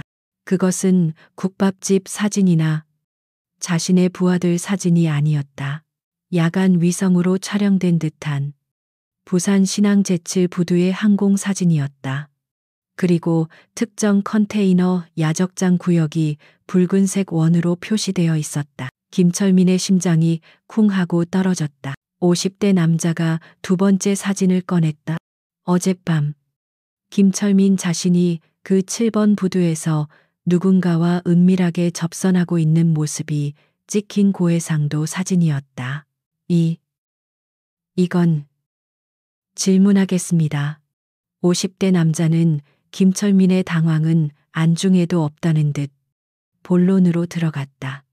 어젯밤 23시 10분 제7부두 B12 구역에서 접촉한 인물은 누구입니까? 김철민의 머릿속이 하얗게 변했다. 국밥집 얘기가 아니었다. 상납금, 폭행, 그런 시시한 얘기가 아니었다. 그들은 처음부터 자신들의 가장 깊고 어두운 비밀을 꿰뚫고 있었다. 무슨 말인지 모르겠습니다. 나는 그냥 동네에서 술집이나. 어리석군요. 30대 남자가 한숨을 쉬며 노트북을 열었다. 그가 스페이스 바를 눌렀다. 그래. 물건은 준비됐나? 이번엔 알맹이가 중요하다고. GPS 모듈, 그거 하나에 얼마짜린지 알제. 배만식 회장님이 직접. 김철민 자신의 목소리였다. 일주일 전 내연녀의 집에서 통화했던 내용이었다. 완벽하게 감청된 녹음 파일이었다. 김철민의 호흡이 가빠지기 시작했다. 그는 깨달았다. 국밥집에서의 일은 시작이 아니었다. 그것은 끝이었다. 자신들은 이미 몇 달 혹은 몇 년 전부터 저들의 감시망 안에 있었다.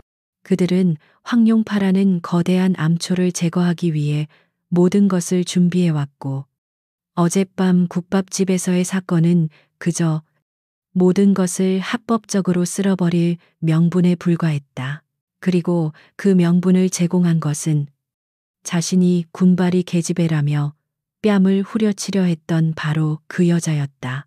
그 여자는 우연히 그곳에 있던 것이 아니었다.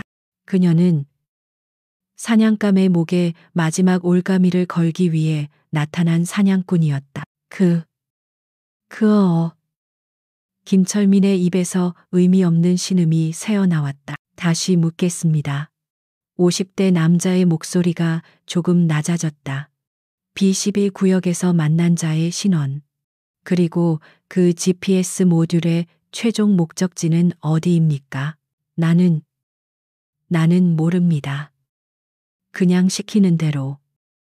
김철민 씨, 30대 남자가 그의 말을 끊었다. 당신은 지금 중대한 착각을 하고 있습니다. 우린 당신이 무엇을 했는지 묻는 게 아닙니다. 우린 이미 모든 것을 알고 있습니다. 우린 당신이 누구와 했는지 확인하고 있을 뿐입니다. 그는 서류 한 장을 더 꺼냈다. 당신은 두 가지 선택지가 있습니다. 첫째, 단순 폭력 조직의 행동대장으로 기소된다. 징역 20년쯤 나오겠죠. 둘째, 그의 눈이 얼음처럼 차가워졌다. 군사 기밀 유출, 국가안보 교란, 전시 물자 절도 및 이적 행위, 즉 군사 스파이 및 반역자로 기소된다. 김철민의 눈이 공포로 커졌다. 그렇게 되면 당신은 민간 법정이 아닌 군사 법원에 서게 됩니다. 변호사 없습니다. 배심은 없습니다. 판결은 단 하나뿐일 겁니다. 남자는 손으로 목을 긋는 신용을 했다. 그리고 당신 가족들 또한 반역자의 가족으로 평생 감시를 받으며 살아가게 되겠죠. 아, 안 돼. 안 돼. 선택은 당신 몫입니다. 50대 남자가 말했다. 하지만 세 번째 선택지도 있습니다. 당신이 아는 모든 것을 말하는 겁니다. 당신 위의 몸통들, 배만식, 그리고 배만식에게 명령을 내린 자들, 당신들을 비호해준 경찰 간부, 시의원, 그리고 군 내부의 조력자들까지 그들의 이름을 말하십시오. 그럼 당신은 반역자가 아닌 내부 고발자로 기록될 수 있습니다. 물론 당신의 죄가 사라지는 건 아니지만 적어도 인간으로서 재판을 받게는 해드리죠. 모든 것이 무너져 내렸다. 김철민이 지키려 했던 조직의 의리, 두목에 대한 충성심 따위는 반역자라는 단어와 총살이라는 공포 앞에서 먼지처럼 사라졌다. 내가 다 말하겠습니다. 살려주세요. 제발. 그의 울부짖음은 취조실의 두꺼운 방음벽을 뚫지 못했다. 바로 그 순간 취조실 옆에 위치한 어두운 모니터링룸, 거대한 편면 유리 원웨이 미러 뒤에서 이지수 대위와 한동훈 대령이 김철민이 무너지는 모습을 말없이 지켜보고 있었다. 지수는 이미 샤워를 마치고 흠잡을 데 없는 완벽한 정복 차림이었다. 그녀의 얼굴에는 국밥집에서의 피로감이나 작전 현장에서의 살기 대신 임무를 완수한 군인의 냉철함만이 남아 있었다. 결국 불었군. 한 대령이 옅은 미소를 지었다. 예상대로입니다. 지수가 대답했다. 저런 유형의 인간들은 자신보다 강한 힘 앞에서는 본능적으로 굴복하게 되어 있습니다. 김철민의 증언으로 우리는 배만식은 물론이고 부산경찰청 정보과장과 여당 소속 박 의원, 그리고 해군 군수사령부의 K중령까지 한 번에 엮을 수 있게 됐네. 한 대령이 만족스러운 듯 말했다. 단순 조폭소탕 작전이 아니라 군, 경, 정, 유착, 비리를 뿌리 뽑는 거대한 작전이 된 거야. 이 모든 게 이 대위, 자네 덕분일세. 저는 제 임무를 수행했을 뿐입니다. 겸손하긴. 한 대령은 모니터 속에서 횡설수설하며 아는 이름을 모두 불고 있는 김철민을 가리켰다. 저 자는 자신이 왜 잡혀왔는지 아직도 모를 걸세. 고작 국밥집에서 여자 하나 잘못 건드렸다가 부산 최대 조직이 통째로 날아갔다고 생각하겠지. 지수는 대답하지 않았다. 그녀는 유리를 통해 김철민을 바라보았다. 그들의 시선이 허공에서 마주쳤지만 김철민은 자신을 파멸시킨 장본인이 바로 저 어둠 속에서 자신을 지켜보고 있다는 사실을 영원히 알지 못할 것이다. 이제 황룡파의 뿌리는 모두 뽑혔네. 한 대령이 말했다. 아닙니다. 대령님. 지수가 단호하게 말했다. 이제 겨우 부산의 뿌리가 뽑혔을 뿐입니다. 이들에게 물건을 사려던 마카오의 구매자와 그 뒤에 있는 더 거대한 본체가 남아 있습니다. 한 대령은 지수의 그 집요하고 날카로운 눈빛을 보며 미소를 지었다. 맞네. 그래서 자네의 휴가는 아직 끝나지 않았어. 이 대위, 방금 상부에서 새로운 명령이 하달됐다. 자네는 내일부로 마카오로 출국하게 될 걸세. 지수의 눈이 빛났다. 진짜 전쟁은 지금부터였다. 날이 밝았다. 어둠 속에서 벌어진 하룻밤의 전쟁은 거짓말처럼 흔적을 감췄다. 부산의 아침은 여느 때와 다름없이 분주한 소음과 함께 시작됐다. 항구에서는 백고동이 울렸고 자갈치 시장의 상인들은 활어를 실은 트럭을 맞이했다. 하지만 이 평화로운 일상 표면 아래 거대한 지각 변동이 일어나 있었다. 오전 7시 약속이나 한 듯이 모든 방송사의 아침 뉴스가 정규 편성을 중단했다. 앵커의 다급한 목소리가 TV 스크린을 뚫고 나왔다. 속보입니다. 대한민국 최대 항구 도시 부산을 거점으로 활동해 온 거대 폭력 조직 황룡파가 간밤에 전격 해체되었습니다. 믿기 힘든 소식입니다만 경찰이나 검찰이 아닌 군군 합동 특별수사본부의 기습 작전에 의한 것으로 확인되었습니다. 뉴스를 보던 시민들은 일제히 숟가락을 멈췄다. 출근 준비를 하던 직장인들은 넥타이를 매다 말고 화면에 시선을 고정했다. 황룡파 그 서면 일대 꽉 잡고 있다는 놈들 군대가 경찰도 아니고 군대가 왜? 앵커의 목소리는 흥분으로 격앙되어 있었다. 이번 작전은 그 규모와 속도면에서 전례를 찾아보기 힘듭니다. 군 당국은 어젯밤 11시 30분을 기해 서면에 위치한 황룡파 본거지, 황룡타워와 해운대의 비밀 카지노, 그리고 부산 신항의 물류창고 등 조직의 핵심 거점 3곳을 동시에 급습했습니다.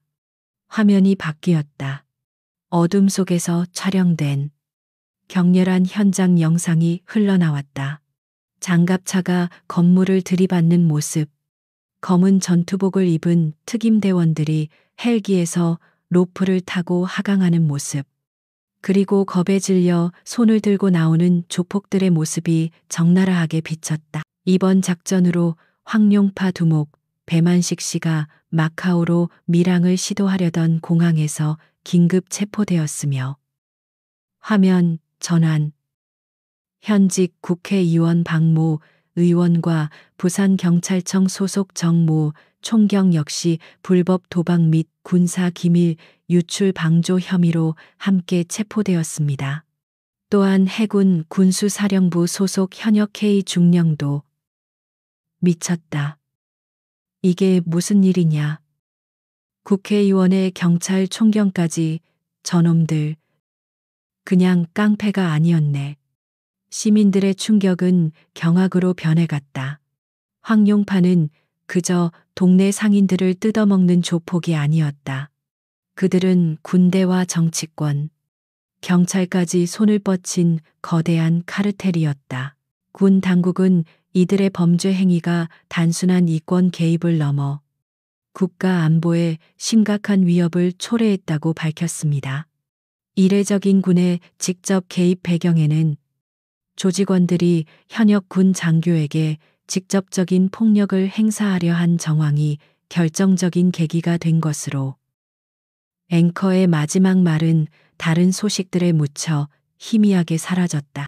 사람들은 국가 안보, 군사 기밀 같은 거대한 담론에 정신이 팔려 이 모든 일의 발단이 한 허름한 국밥집에서 시작되었다는 사실은 알지 못했다. 바로 그 시각, 박 할머니가 있던 골목, 할매 순대국밥 가게 앞은 어지러웠다.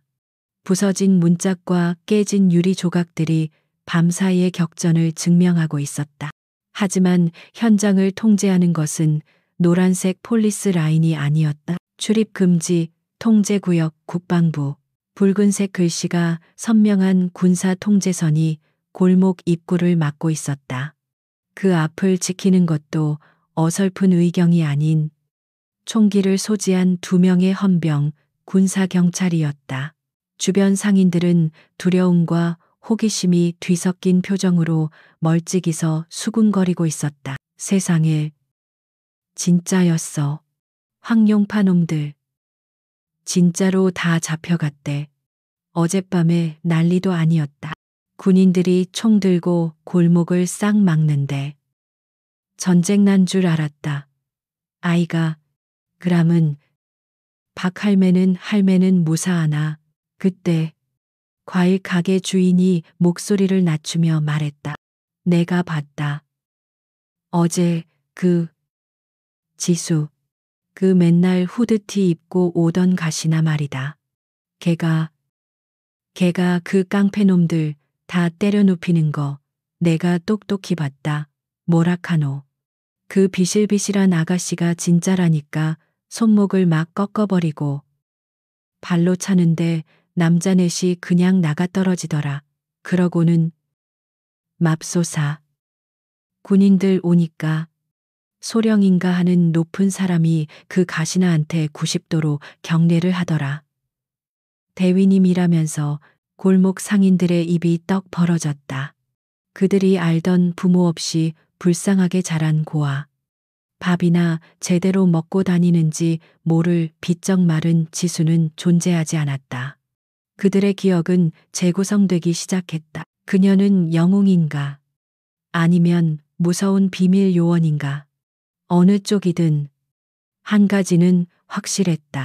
자신들을 수십 년간 괴롭혀온 지긋지긋한 황룡이라는 족쇄가 그 가시나의 손에 의해 단 하룻밤 만에 박살났다는 것이었다. 그들의 얼굴에 드리워져 있던 공포의 그늘이 걷히고 서서히 안도와 해방감이 차오르기 시작했다. 한편 박 할머니는 군사안보지원사령부에서 마련한 안전가옥, 깨끗하고 정갈한 한 병실에서 막 눈을 뜬 참이었다. 친절한 여군 간호장교가 그녀의 이마 상처를 소독해주고 있었다. 할매, 밤새 편히 주무셨어요. 혈압도 정상이시고 상처도 금방 아물겠어요. 박 할머니는 멍하니 창밖을 바라보다가 병실 구석에 놓인 TV를 켰다. 황룡파 두목 배만식이 공항에서 체포되는 모습입니다. 그는 모든 것을 포기한 듯 TV 화면에는 한때 부산을 호령했던 거구의 남자가 초라하게 수갑을 찬 채 고개를 숙이고 있었다. 박 할머니는 저 얼굴을 알았다. 몇 년 전 자신의 가게에 쳐들어와 이 골목 전부가 내 것이라며 행패를 부렸던 바로 그 남자였다.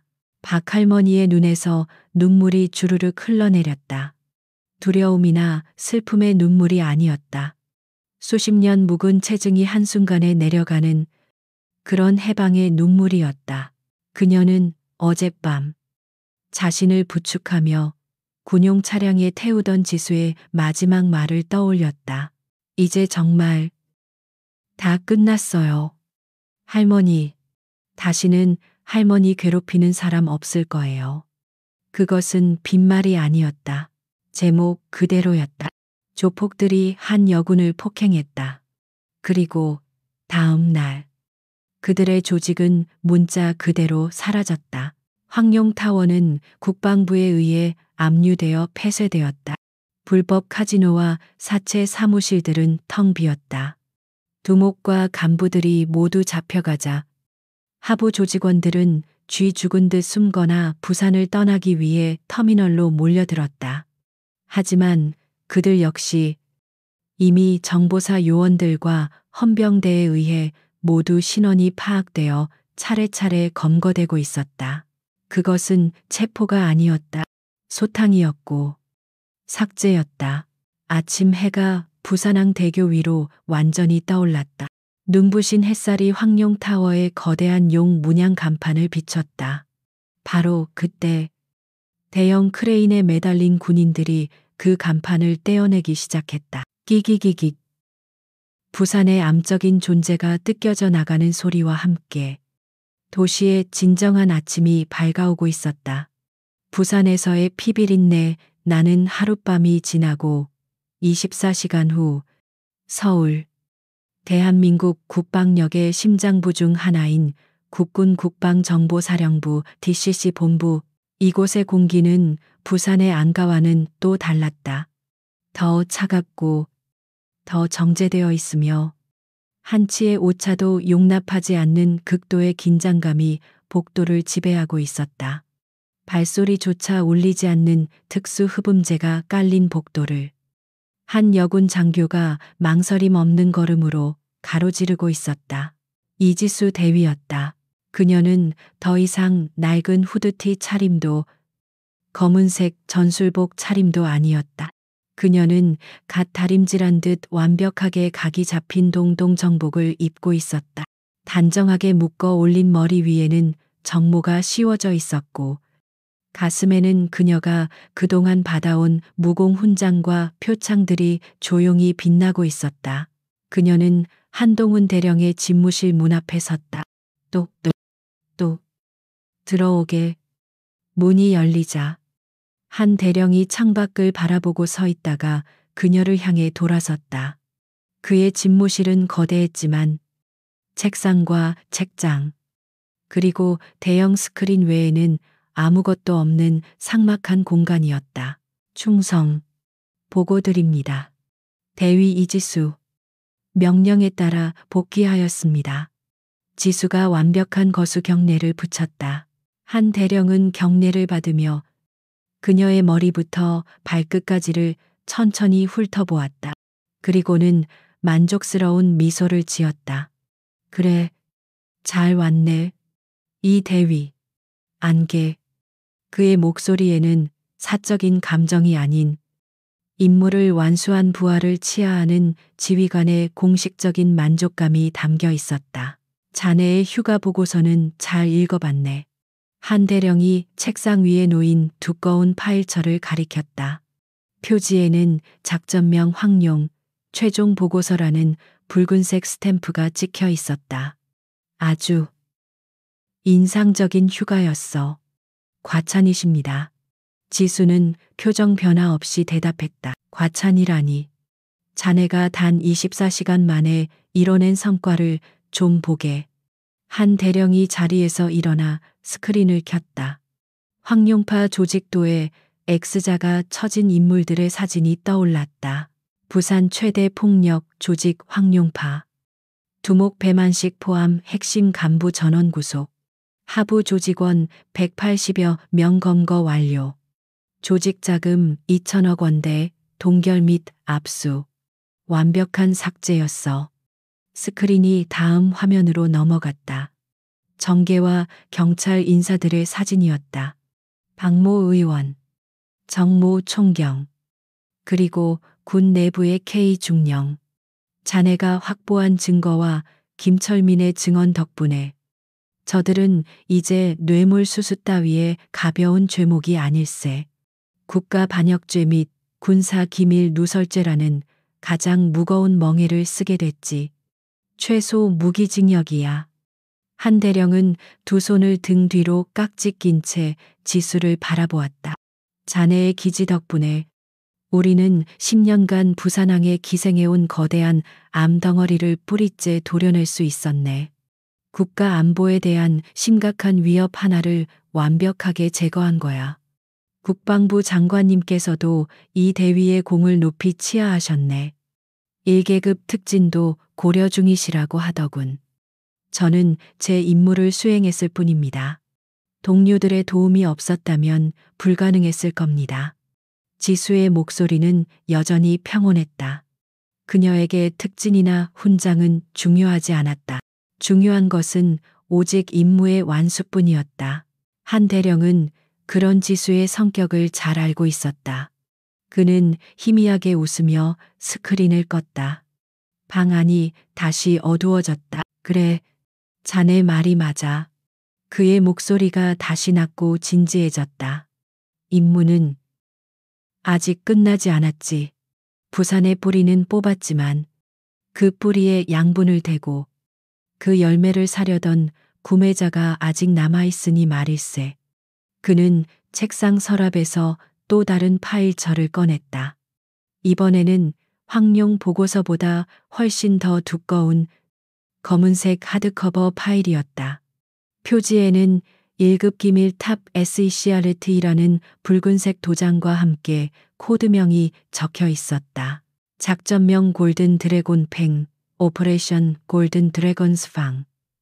작전 지역 마카오 특별행정구. 한 대령은 그 파일을 책상 위로 미끄러뜨렸다. 어젯밤 찰리팀이 확보한 신앙창고의 배송장. 그리고 김철민과 배만식의 입에서 나온 구매자. 마카오의 삼합회 트라이아드와 연계된 유령 회사 골든 드래곤 트레이딩. 그는 자리로 돌아와 앉았다. 그들은 단순한 군수품 밀매상이 아니었네. 그들은 북한 정찰 총국과도 연계되어 있다는 첩보가 있어 그들이 노린 건 단순한 돈이 아니었어. 대한민국의 최신의 GPS 교란 기술. 그 자체였던 걸세. 지수의 눈이 날카롭게 빛났다. 이것은 이제 조직폭력배 소탕 작전이 아니었다. 국제적인 간첩 소탕 작전. 보이지 않는 전쟁이었다. 이 대위. 자네에게 새로운 임무를 부여하네. 지수는 자리에서 일어났다. 자네는 오늘부로 마카오로 잠입하게 될 걸세. 자네의 새로운 신분은 황룡파의 배신자. 배만식의 비자금을 들고 도주한 조직의 회계 담당이지. 골든 드래곤 측에 접촉해 그들이 원하는 물건의 남은 절반을 넘기겠다는 미끼를 던지게. 이번엔 지원 병력이 없네. SDT도 찰리팀도 없어. 오직 자네 혼자야. 그곳은 대한민국의 법이 닿지 않는 적진 한복판일세. 자네의 임무는 그들의 본체를 확인하고 가능하다면 무력화하는 것일세. 한 대령의 눈은 이것이 얼마나 위험천만한, 어쩌면 돌아오지 못할 임무인지를 말해주고 있었다. 지수는 잠시의 망설임도 없이 검은색 파일을 집어들었다. 그리고는 다시 한번 완벽한 거수경례를 붙였다. 명령 수령했습니다. 대위 이지수. 임무 완수하겠습니다. 그녀의 목소리에는 두려움이나 망설임 따위는 단 1%도 섞여 있지 않았다. 그것은 그녀에게 그저 또 다른 일상일 뿐이었다. 좋아. 3시간 후 인천공항에서 출발이네. 자네의 위조 신분과 장비는 게이트 앞에서 전달될 걸세. 가보게. 충성.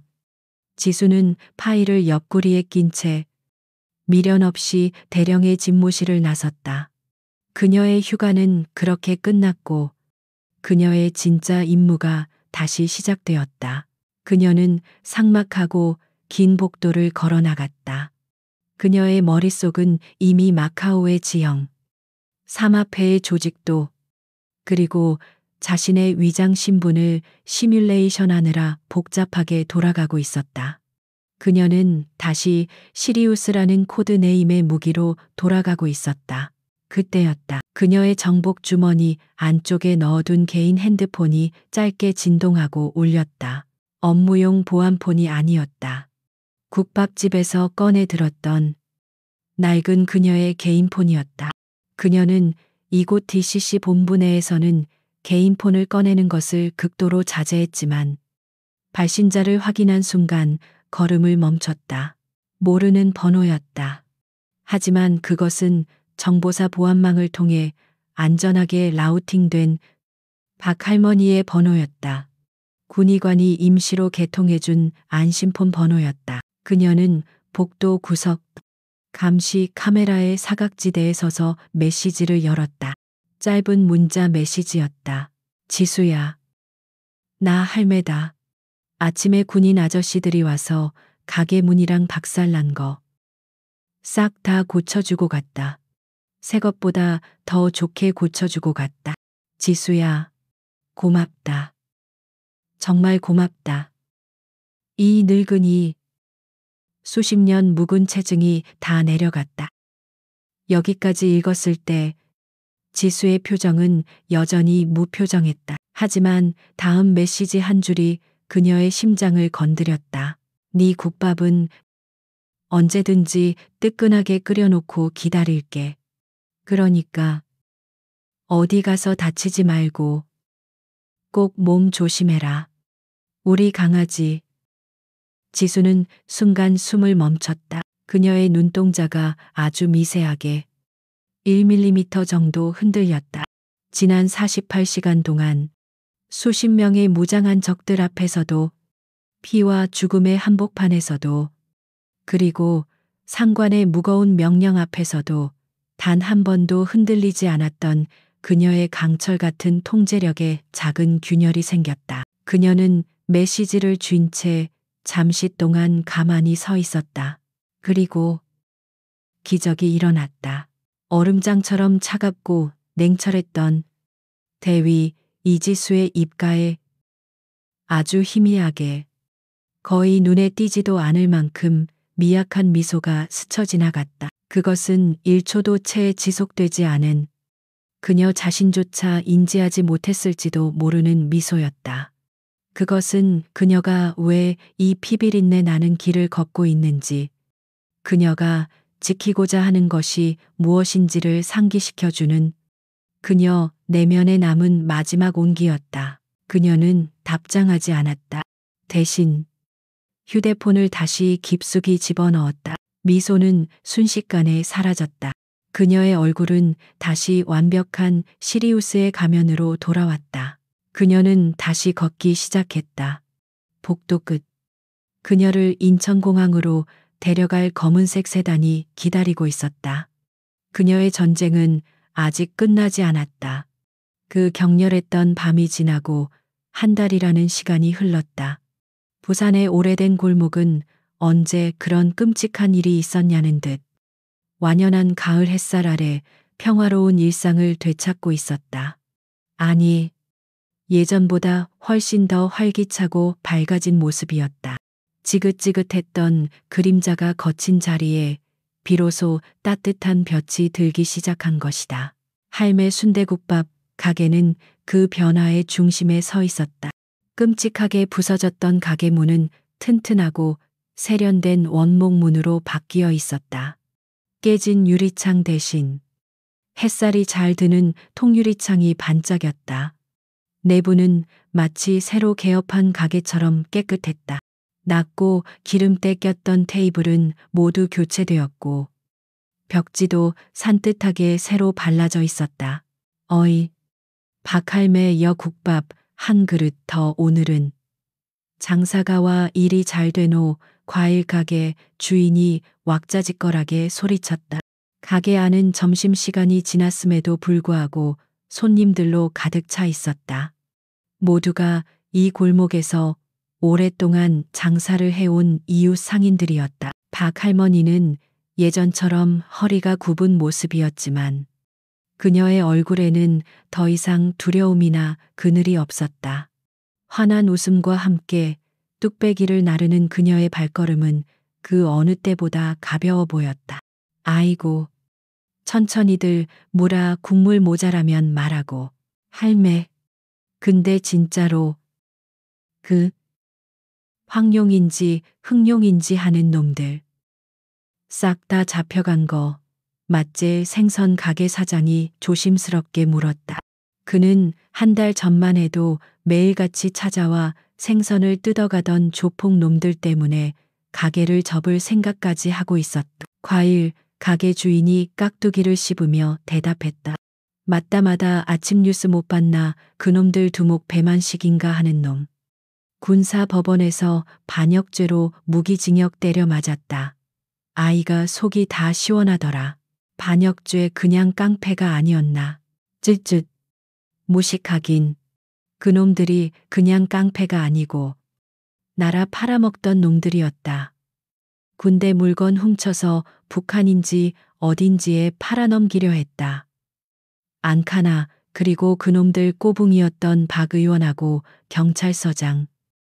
그놈들도 다 징역 20년씩 받았다. 아주 싹을 뽑아버렸어.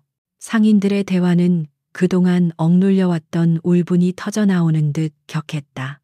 그들은 황룡파라는 이름만 들어도 벌벌 떨던 과거에서 완전히 해방되었다. 자신들을 보호해줘야 할 경찰과 정치인까지 한패였다는 사실에 분노했지만 그 모든 것이 군대에 의해 한 방에 정리되었다는 사실에 더 큰 통쾌함을 느꼈다. 근데 진짜 대단한 건 그 지수 아이가. 한 상인이 목소리를 낮추며 말했다. 나는 아직도 안 믿긴다.